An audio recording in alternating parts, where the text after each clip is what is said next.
신자들이 살아가고 있는 그리고 앞으로 살아가야 할 길은 십자가의 길이며 순교자의 삶일 것입니다. 이 길을 헤쳐나가는 것은 마치 풍파를 만난 배가 요동치고 흔들리며 당장이라도 뒤집힐 것만 같은 상황이라고 해도 과언이 아닙니다.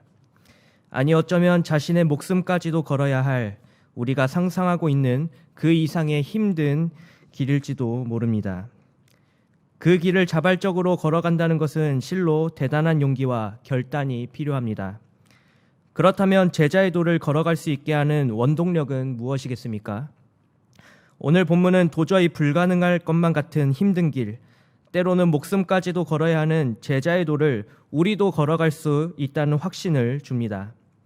예수님께서는 제자들을 세상 안으로 보내시면서 그들에게 장차 당하게 될 박해들에 대하여 말씀하고 계십니다. 이는 결코 제자들의 길을 죽이기 위한 것이 아니라 장차 만나게 될 상황들을 잘 대처할 수 있도록 하기 위함입니다. 그래서 예수님께서는 박해에 대하여 말씀하신 후 그것들을 대처할 수 있는 적절한 해답도 제시해주고 계십니다. 그 말씀을 들은 제자들은 거칠고 힘든 제자의 도를 걸어가지만 세상이 줄 수 없는 진정한 용기와 소망과 힘을 얻게 되었을 것입니다. 예수님께서 하신 말씀은 오늘날 우리에게도 장차 당하게 될 수많은 박해의 순간 가운데 적절한 해답이 되며 제자의 도를 그 어떤 고난과 박해 속에서도 끝까지 견뎌낼 수 있게 만드는 원동력이 됩니다. 그렇다면 제자의 도를 걸어갈 수 있게 만드는 예수님의 말씀은 무엇이겠습니까? 이 귀한 시간에 본문의 말씀을 깊이 생각하며 함께 은혜 나누기를 원합니다. 첫째로 지혜로움과 순결함을 가지고 옳고 그름을 분별하는 것이 제자의 도를 걸어갈 수 있게 만드는 원동력입니다. 함께 본문 16절과 17절의 말씀을 합독하시겠습니다. 보라, 내가 너희를 보냄이 양을 이리 가운데로 보냄과 같도다. 그러므로 너희는 뱀같이 지혜롭고 비둘기같이 순결하라. 사람들을 삼가라. 그들이 너희를 공회에 넘겨주겠고 그들의 회당에서 채찍질하리라. 아멘. 예수님께서는 당신의 제자들을 세상 안으로 보내시면서 내가 너희를 보냄이 양을 이리 가운데로 보냄과 같도다 라고 말씀하셨습니다. 여기서 양은 제자들을 의미하며 이리는 거짓 선지자들과 예수님을 대적하는 유대인들을 상징합니다. 마태복음 7장 15절에 보시면 거짓 선지자들을 삼가라. 양의 옷을 입고 너희에게 나오나 속에는 노략질하는 이리라 라고 말씀합니다. 이처럼 양의 옷을 입고 같은 편인 것처럼 다가오지만 실상 그렇지 않은 자들이 바로 이리와 같은 무리들을 상징하는 것입니다. 즉 예수님의 제자들이 걸어가야 할 제자도의 현실적인 상황은 온 사방의 위험이 도처에 깔려 있고 그들을 삼키기 위해 돌아다니는 굶주린 이리와 같은 자들이 저항하는 곳일 뿐만 아니라 여러 가지 난관과 장애물들이 수두룩한 곳입니다. 제자들은 이리와 같은 자들이 득실거리는 곳에서 스스로 조심하고 경계하지 않으면 언제든지 얼마든지 그들에게 삼켜지게 되고 말 것입니다. 제자들을 언제든지 넘어지게 만들고 삼켜지게 만들 수 있는 첫 번째 박해가 17절에 나타나 있는데 그 모습은 그들이 너희를 공회에 넘겨주겠고 그들의 회당에서 채찍질을 당하게 되는 것이었습니다. 당시 공회는 사내들인 공의회로 종교 지도자들이 회의를 하고 결정을 내리는 최고 치리기관입니다. 또한 회당은 각 지역에 공공집회가 열리는 곳으로 신문이나 공적 징계가 열리는 장소였습니다. 징계의 방법은 채찍질이 사용되기도 하였는데 당시 사용되었던 채찍의 끝은 갈고리 형태로서 한 번 맞으면 살점이 찢겨 나오는 굉장히 고통스럽고 잔혹한 도구였습니다. 이런 잔혹한 징계가 이루어지는 곳이 바로 회당이었습니다. 예수님께서는 그런 곳에 이리와 같은 자들, 곧 박해자들이 제자들을 공회에 넘기고 그들의 회당에서 채찍질을 당하게 할 것이라고 말씀하셨습니다. 예수님께서는 그러한 박해들을 통과해야 함에 있어서 해결책을 제시해주고 계시는데 그것은 뱀같이 지혜롭고 비둘기같이 순결하라 라고 하신 것입니다. 그런데 여기서 왜 하필 사단의 대명사로 쓰인 뱀을 예시로 들어 뱀같이 지혜로우라 하셨는가라고 하는 의문이 생길 수가 있습니다. 이에 대하여 박윤선 목사님은 비유의 원리를 잘 모르는 자들의 지적이며 성경에서 비유의 재료를 취하는 것에 있어서 비교적 자유롭다라고 하였습니다. 또한 칼빈은 뱀에 대한 특성을 강조하였는데 뱀은 자기들이 걸어가는 길에 어떤 거치는 것이 나타나게 되면 곧장 길을 비켜서고 빠져나가려고 애쓰는 강교함을 발휘합니다. 이와 같이 박해에 처한 제자들이 생명을 노리고 쫓아오는 원수들의 악한 계교를 뱀과 같이 벗어나는 지혜를 발휘한다는 의미에서 뱀의 지혜를 나타낸 것이라고 하였습니다. 한편 지혜라고 하는 것은 일반 은총적인 측면에서 볼 때 하나님께서 선하게 주신 것이나 뱀은 이를 악하게 사용하였습니다. 이처럼 하나님께서 주신 지혜를 악용할 때 그것은 뱀의 강교함이 되지만 비둘기같이 순결하게 지혜를 사용한다면 그것은 선한 지혜가 될 수 있습니다. 그러므로 예수님께서 하신 뱀같이 지혜롭고 비둘기같이 순결하라라고 하는 말씀은 서로 동떨어져 이해될 수 없으며 지혜로움에는 반드시 순결함이 뒷받침되어야 함을 의미한다고 볼 수 있습니다. 제자들은 이러한 순결하고도 지혜로운 자세로 사람들을 삼가야 합니다. 여기서 삼간다는 것은 무엇을 경계하다라고 하는 의미입니다. 그러므로 17절의 말씀을 직역하면 너는 사람들로부터 경계하고 주의하라. 왜냐하면 그들이 너희를 공회 안으로 넘기고 회당 안에서 그들이 너희를 채찍질할 것이기 때문이다 라고 해석할 수 있습니다. 이리와 같이 제자의 도를 방해하는 자들이 나타나 그들을 공회로 넘기려 할 때 예수님의 말씀을 기억하고 그 위기 속에서 순결한 지혜를 발휘함으로써 이리와 같은 자들을 경계해야 함을 일깨워주고 있는 것입니다. 그러므로 성도는 장차 당하게 될 수많은 박해들 가운데 지혜로움과 순결함을 통하여 옳고 그름을 분별함으로써 제자의 도를 끝까지 걸어가야 할 것입니다. 오늘날의 이리와 같은 자들은 양의 탈을 쓰고 우리들의 삶 가운데 깊숙이 들어와 각 부분들을 움직이려 하고 심지어는 우리가 가지고 있는 올바른 가치관까지도 송두리째 흔들려고 합니다. 처음에는 그저 아무것도 모르는 순진무구한 양의 모습으로 접근하지만 완벽하게 속였다고 생각하는 순간 태도가 돌변하여 우리를 공회로 넘기고 회당에서 채찍질을 당하게 만들고야 말 것입니다. 거룩한 성도로서 세상과 구분되는 삶을 살아야 하는 것이 우리들의 본분이지만 이리와 같은 자들은 이러한 삶을 위해 애쓰는 것이 의미가 없다고 말합니다. 어떻게든 하나님 앞에 드릴 물질을 구별해서 드리려고 할 때 이리와 같은 자들은 바보 같은 일이라고 자신의 만족을 쓰는 것이 훨씬 현명하다고 끊임없이 우리를 유혹합니다. 희년을 향하여 달려나가는 발걸음을 보고 이리와 같은 자들은 헛수고라며 좀 더 편한 길을 선택하라고 우리에게 양의 탈을 쓰고 접근합니다. 우리에게는 이러한 자들을 삼가는 뱀같이 지혜롭고 비둘기같이 순결한 자세가 반드시 필요합니다. 좀 더 쉬자, 좀 더 눕자 하며 여러 가지 모양으로 유혹한다 할지라도 예수님께서 친히 일러주신 제자의 도를 끝까지 걸어갈 원동력이 되는 이 권면의 말씀을 기억한다면 우리는 이리와 같은 자들을 분별하여 제자의 도를 힘있게 걸어가게 될 것입니다. 디모데후서 3장 5절은 성도들을 향하여 경건의 모양은 있으나 경건의 능력은 부인하니 이 같은 자들에게서 내가 돌아서라 라고 단호히 말씀하고 있습니다. 우리는 그러한 자들로부터 완벽히 돌아서고 그들을 분별하여 제자의 도를 결코 이탈하지 않도록 항상 깨어 있어야 할 것입니다. 그러므로 장차 만나게 될 그 어떤 박해 가운데에서도 뱀같이 지혜롭고 비둘기같이 순결한 자세를 통하여 무엇이 옳고 그른지를 분별함으로써 주님께서 우리에게 명하신 제자의 도를 끝까지 걸어가시는 경향의 성도들이 되시기를 바랍니다. 둘째로 세상으로부터 오해와 억울한 일을 당할 때에 우리에게 도움을 주시는 성령 하나님의 존재가 제자의 도를 걸어갈 수 있게 만드는 원동력이 됩니다. 함께 본문 18절에서 20절까지의 말씀을 합독하시겠습니다. 또 너희가 나로 말미암아 총독들과 임금들 앞에 끌려가리니 이는 그들과 이방인들에게 증거가 되게 하려 하심이라. 너희를 넘겨줄 때에 어떻게 또는 무엇을 말할까 염려하지 말라. 그때 너희에게 할 말을 주시리니 말하는 이는 너희가 아니라 너희 속에서 말씀하시는 이 곧 너희 아버지의 성령이시니라. 아멘.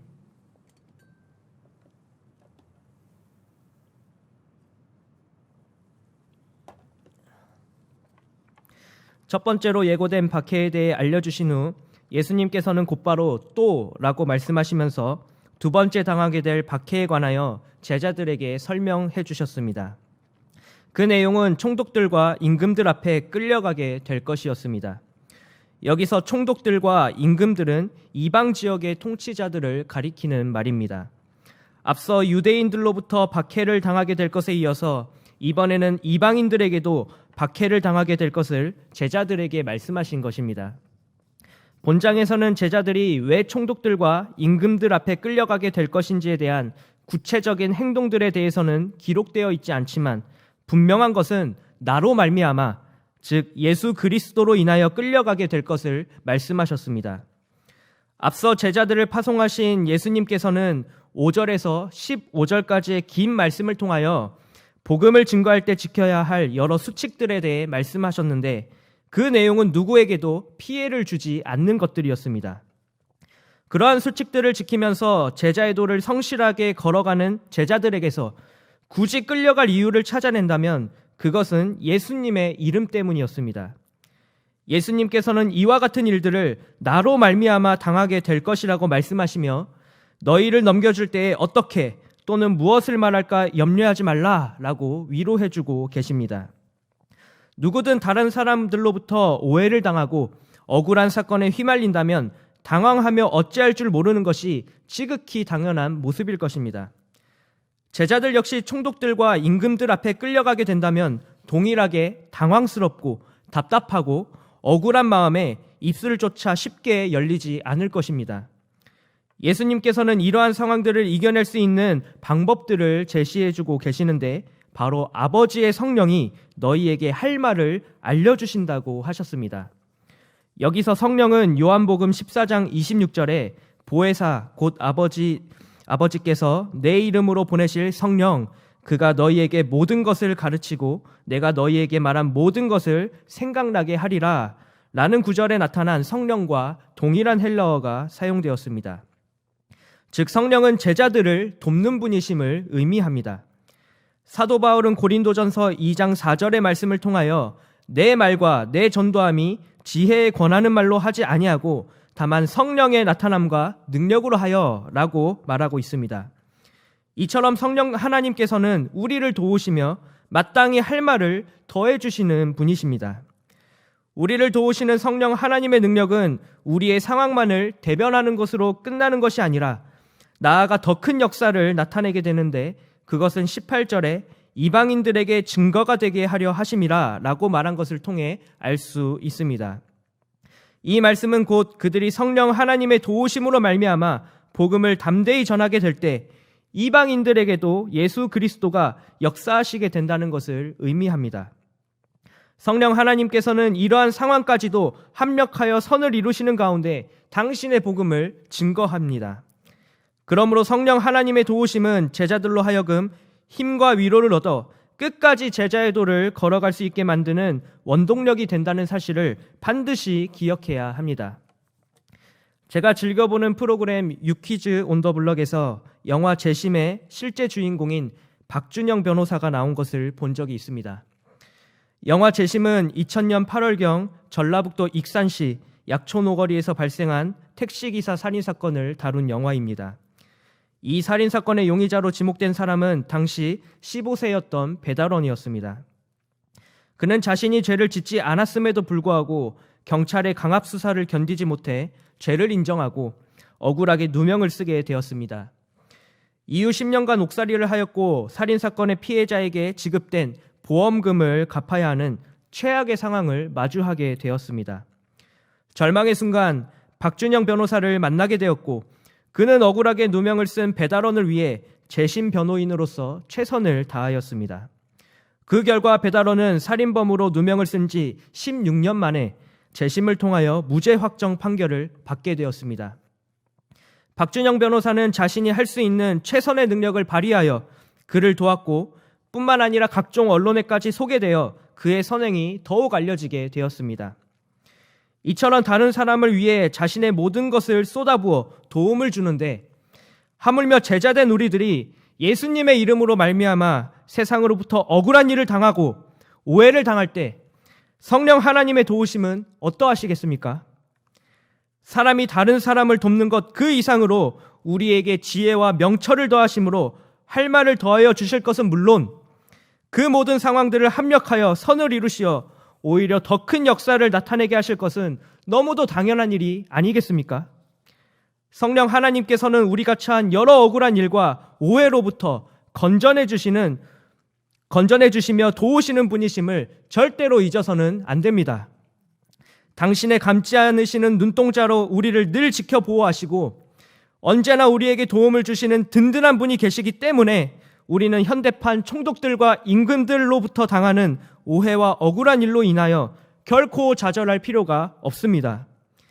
비록 우리가 당하게 되는 모든 박해들은 예수님으로 인하여 받게 되지만 그 가운데에서 너희 아버지의 성령이 우리와 함께 계시다는 이 귀한 사실을 꼭 기억하시기를 바랍니다. 그러므로 비록 총독들과 임금들로부터 여러 가지 오해와 억울한 일을 당하지만 그럴 때일수록 성령 하나님의 도우심이 있다는 사실을 굳게 믿는 가운데 주어진 제자의 도를 끝까지 걸어가시는 경향의 성도들이 되시기를 바랍니다.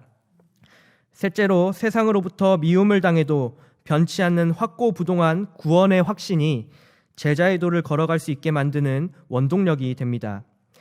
함께 본문 21절에서 23절까지의 말씀을 합독하시겠습니다. 장차 형제가 형제를 아버지가 자식을 죽는 데에 내주며 자식들이 부모를 대적하여 죽게 하리라. 또 너희가 내 이름으로 말미암아 모든 사람에게 미움을 받을 것이나 끝까지 견디는 자는 구원을 얻으리라. 이 동네에서 너희를 박해하거든 저 동네로 피하라. 내가 진실로 너희에게 이르노니 이스라엘의 모든 동네를 다 다니지 못하여서 인자가 오리라. 아멘.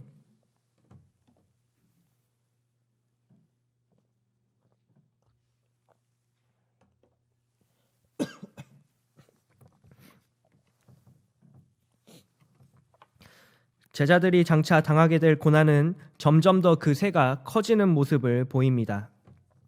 박해와 오해를 당하게 되는 것으로 끝나지 않고 이제 또 다른 박해들이 나타나게 되는데 21절에 형제가 형제를 아버지가 자식을 죽는 데에 내주며 자식들이 부모를 대적하여 죽게 만드는 실로 폐륜적인 행위들이 곳곳에서 일어나게 될 것이었습니다. 이와 같은 모습은 미가 7장 5절에서 7절까지의 예언된 말씀과 같이 아들이 아버지를 멸시하며 딸이 어머니를 대적하며 며느리가 시어머니를 대적하리니 사람의 원수가 곧 자기의 집안 사람이로다 라고 하는 비참한 모습으로 나타나게 될 것입니다. 유대 사회 안에서 최고의 가치는 부모 공경이었습니다. 이러한 배경에서 가족들이 서로 대적하며 죽는 데에 내주는 모습이 나타나게 된다는 것은 비극적인 일임에 틀림없습니다. 비참한 현실은 여기서 끝나지 않습니다.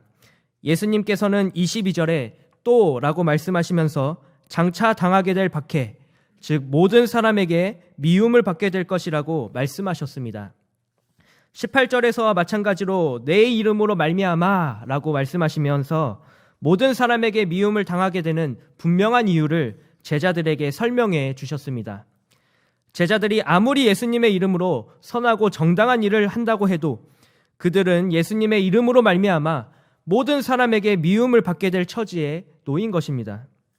여기서 미움이라고 번역된 단어는 단순히 누군가를 미워하는 정도가 아니라 증오하다, 몹시 싫어하다, 가증스럽게 여기다 라고 하는 의미를 가지고 있는 강한 부정어입니다. 이처럼 제자들은 예수님의 이름을 가지고 나아가는 제자도를 걸어갈 때 필연적으로 고통도 함께 당하게 되며 예수님에게로 향하는 미움들이 그대로 제자들에게 떨어지게 될 것이었습니다. 이를 두고 디모데후서 3장 12절에서는 무릇 그리스도 예수 안에서 경건하게 살고자 하는 자는 박해를 받으리라 라고 아예 선언하고 있습니다. 세상이 전부 나를 미워하고 곁에 내 편이 아무도 없다는 것은 매우 비참한 상황일 것입니다. 그러나 예수님께서는 이번에도 제자의 도를 걸어갈 제자들을 향하여 위로와 소망을 주시며 그 난관을 헤쳐나갈 수 있는 방법을 주십니다. 그것은 끝까지 견디는 자는 구원을 얻으리라 라고 하는 말씀입니다. 이러한 예수님의 말씀은 박해가 더욱 심해지더라도, 세상 모든 사람들로부터 미움과 멸시를 받는다 하더라도 그 미움들이 결코 그들의 구원의 확신을 꺾을 수 없도록 굳건한 마음을 더하여 주십니다. 요한복음 16장 33절은 세상에서는 너희가 환난을 당하나 담대하라, 내가 세상을 이기었노라 라고 말씀합니다. 비록 이 세상에서는 환난을 당하나 이미 확증된 구원의 확신, 세상으로부터 완벽하게 승리하신 예수 그리스도가 우리 안에 계시기에 제자들은 끝까지 제자의 도를 걸어갈 수 있는 것입니다. 이처럼 구원의 확신을 더하신 예수님께서는 제자들을 그저 미움을 당하는 자리에 그대로 두지 아니하시고 새로운 길을 열어주실 것에 대해 말씀해 주셨습니다. 그것은 23절에서 제자들에게 이 동네에서 너희를 박해하거든 저 동네로 피하라. 내가 진실로 너희에게 이르노니 이스라엘의 모든 동네를 다 다니지 못하여서 인자가 오리라 라고 하신 것입니다. 이는 모든 사람들로부터 미움을 당하게 되었을 때 편안하게 쉴 만한 곳이 없다며 낭망하는 것이 아니라 다른 곳으로 피하여 더 좋은 결과를 얻을 수 있는 곳이 있는지 살펴보라고 하시는 의미입니다. 즉 한적하게 쉴 수 있는 곳으로 피하는 것이 아니라 다른 동네로 피해 계속하여 그리스도의 복음을 증거하라는 명령입니다. 그렇게 제자들이 복음을 전하다 보면 예수님께서 약속하신 재림의 때는 반드시 온다는 사실을 일깨워주고 계십니다. 그러므로 23절의 말씀은 그저 박해받으면 숨을 곳을 찾으라는 것이 아니라 새로운 곳으로 인도하시는 주님을 굳게 붙들고 비록 여러 가지 환난을 당하고 미움을 당하는 길이지만 끝까지 견디는 자에게 구원의 약속을 굳게 믿으며 꿋꿋하게 제자의 도를 걸어가라고 하시는 권면의 말씀으로 이해해야 합니다.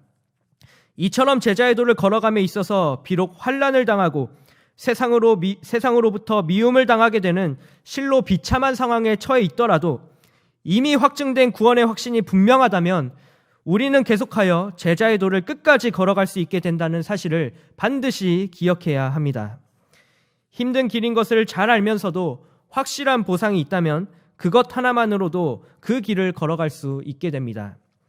마라톤 선수가 42.195km를 뛰면서 숨이 차고 다리에 쥐가 나면서까지도 끝까지 뛰는 이유는 결승점이 있기 때문입니다.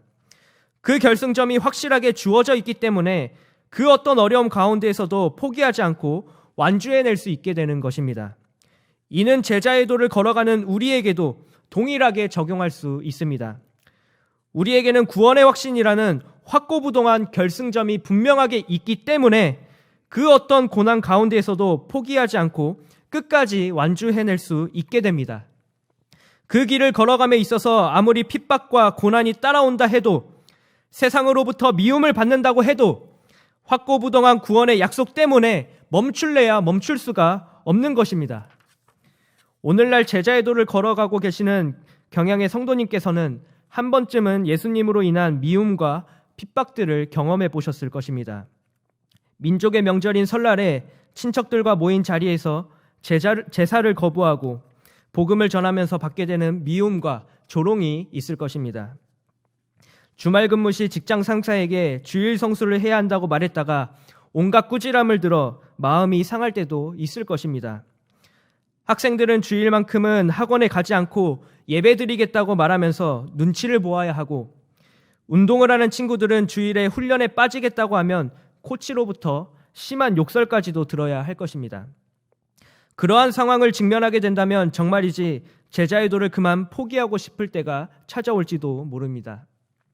그러나 성도 여러분, 우리는 그 미움으로 인하여 좌절하거나 낙담할 필요가 없습니다. 그리고 혹 미움으로 인한 원망을 하나님께 돌려서는 절대로 안 됩니다.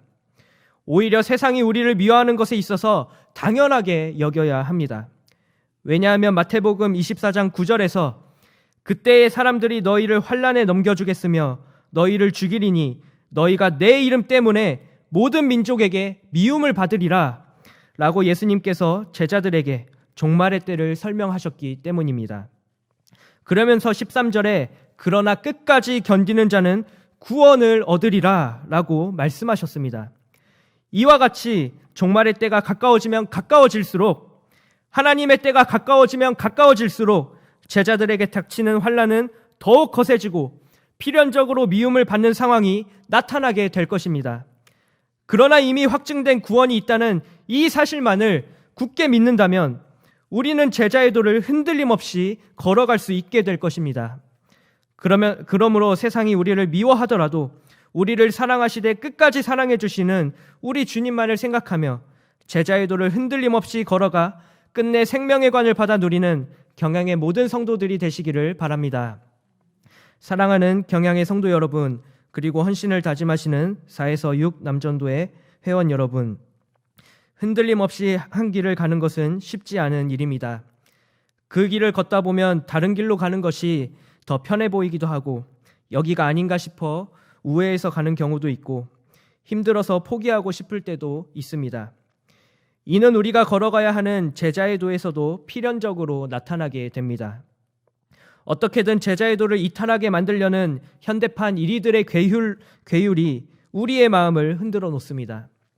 그러나 우리는 그 이리들에게 마음을 빼앗기지 않고 무엇이 옳고 그른 것인지를 바르게 분별하여 삼갈 줄 아는 뱀같이 지혜롭고 비둘기같이 순결한 마음을 지녀야 합니다.